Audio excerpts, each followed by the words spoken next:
Freud himself had seen the role of psychoanalysis as allowing people to understand their unconscious drives. But Anna Freud believed it was possible to teach individuals how to control these inner forces. She had come to believe this through analysing children, above all the children of her close friend, Dorothy Burlingham. Dorothy Burlingham was an American millionairess who in the 1920s fled a failed marriage and brought her children to Anna Freud in Vienna. They were suffering terrible anxieties and aggression, but Anna Freud was convinced she could free them from this by changing the world around them. She thought that she could come in and into their environment, essentially, because they were children, you see. They didn't have independent lives of their own. She could go talk to the parents or the mother.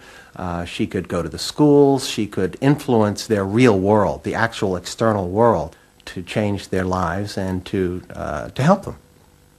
And to change them as people? I think that was part of what her idea was, is that she felt that she could change them. From her analysis of the Burlingham children, Anna Freud developed a theory of how to control the inner drives. It was simple. You taught the children to conform to the rules of society. But this was more than just moral guidance. Anna Freud believed that if children like the Burlinghams strictly followed the rules of accepted social conduct, then as they grew up, the conscious part of their mind, what was called the ego, would be greatly strengthened in its struggle to control the unconscious. But if children did not conform, their ego would be weak, and they would be prey to the dangerous forces of the unconscious. In my father's case, they were concerned that he would be a homosexual, and so a lot of their efforts went into preventing or trying to stop my father from becoming a homosexual. Whether or not he would have or did, or it's unknown to me. Why did they want to stop him? Because they felt it was abnormal. It wasn't a normal way to develop. They wanted to have him develop along lines that society recognized to be normal. Because if they didn't, then you're going to be under the control of forces that you don't understand, that you're not even aware of. The analysis seemed to be a great success. And in the 30s, the Burlingham children had returned to America. They settled down to happy married lives in the suburbs. What they didn't realize was that their experience was about to become a template for a giant social experiment to control the inner mental life of the American population. In 1946, President Truman signed the National Mental Health Act.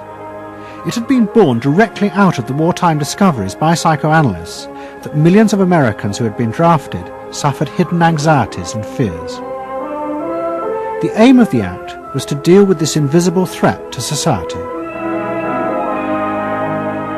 Shocked by the appalling percentage of the emotionally unstable revealed by the World War II draft figures, Congress in 1946 passed the National Mental Health Act, which recognized for the first time that mental illness was a national problem. Keenly aware of the tremendous problems ahead is Dr. Robert H. Felix, director of the vast new project. A primary objective of the National Mental Health Program is to increase our fund of scientific knowledge about mental health and about mental illness. We're not doing this. Why? Because there are all too few skilled mental health workers. Two of the principal architects of the Act were the Menninger brothers, Carl and Will. Will had run the wartime psychotherapy experiments, and now he and his brother began to train hundreds of new psychiatrists. The Menningers were convinced that it would be possible to apply Anna Freud's ideas on a wide scale, and to adults as well as children. The psychiatrist's job would be to teach ordinary Americans how to control their unconscious drives. Psychoanalysis could be used to make a better society. They said psychoanalytic thinking could make for the betterment of society because you could change the way the mind functioned. And you could take the ways in which people did hurtful things to themselves and others and alter them by enlarging their understanding. And this was the vision psychoanalysis brought. That you could really change people? that you could really change people. And you could change them almost in limitless ways. In the late 40s, a vast project began in America to apply the ideas of psychoanalysis to the masses. Psychological guidance centres were set up in hundreds of towns. They were staffed by psychiatrists who believed it was their job to control the hidden forces inside the minds of millions of ordinary Americans. Yes, I need something done. I need some help. Did you have any particular teachers that you liked, any sort? I liked all my teachers except one, I remember. Well, what was the trouble with this one? I don't know, she just scared me most of the time. And holler at me and I'd run outside and vomit. I hate my brother. Loathe him. Despise him. At the same time, thousands of counsellors were trained to apply psychoanalysis to marriage guidance. And social workers were sent out to visit people's homes and advise on the psychological structure of family life. Behind all this was the fundamental idea of Anna Freud's, that if people were encouraged to conform to the accepted patterns of family and social life, then their ego would be strengthened.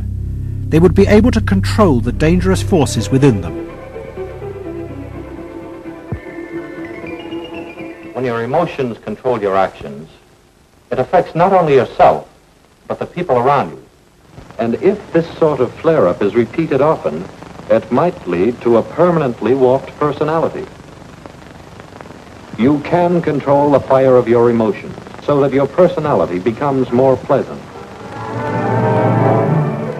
So we expect that someone who's been through that experience to be much more insightful, much more understanding, and a much better regulated person. And what happens to the And regulation includes being able to let go, as it were, to enjoy a football game or a soccer game.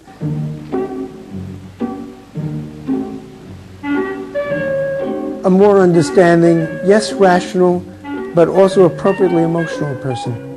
The regulatory aspects of the human mind would really be in charge. Instead of being overwhelmed by our passions and by our darker impulses. That one would be master or mistress of one's own passions. They just felt that the road to happiness was in adapting to the external world in which they lived. That people could be uncrippled from their own neurotic conflicts and impulses, that they would not engage in self-destructive behavior, that they would in fact adapt to the reality about them. They never questioned the reality. They never questioned that it might itself be a source of evil or something to which you could not adapt without compromise or without suffering or without exploiting yourself in some way. So there was this fit with the politics of the day. And a balance of emotions is important to a well-rounded personality. But it was only the beginning of the rise to power of psychoanalysis in America. Psychoanalysts were about to move into big business and use their techniques not just to create model citizens, but model consumers. Last week's episode showed how Freud's American nephew, Edward Bernays, had been the first to convince American corporations that they could sell products by connecting them with people's unconscious feelings. But now, a group of psychoanalysts were going to take what Bernays had begun and invent a whole range of techniques to get inside and manage the unconscious mind of the consumer. They were led by Ernest Dichter. Dichter had practiced next door to Freud in Vienna, but he had come to America and set up the Institute for Motivational Research in an old mansion north of New York. This is the Institute for Motivational Research, a place devoted to the intriguing business of finding out why people behave as they do, why they buy as they do, why they respond to advertising as they do. And this is Dr. Ernest Dichter. We don't go out and ask directly, why do you buy, why don't you? What we try to do instead is to understand the total personality, the self-image of the customer. We use all the resources of modern social sciences. It opens up some stimulating psychological techniques for selling any new product.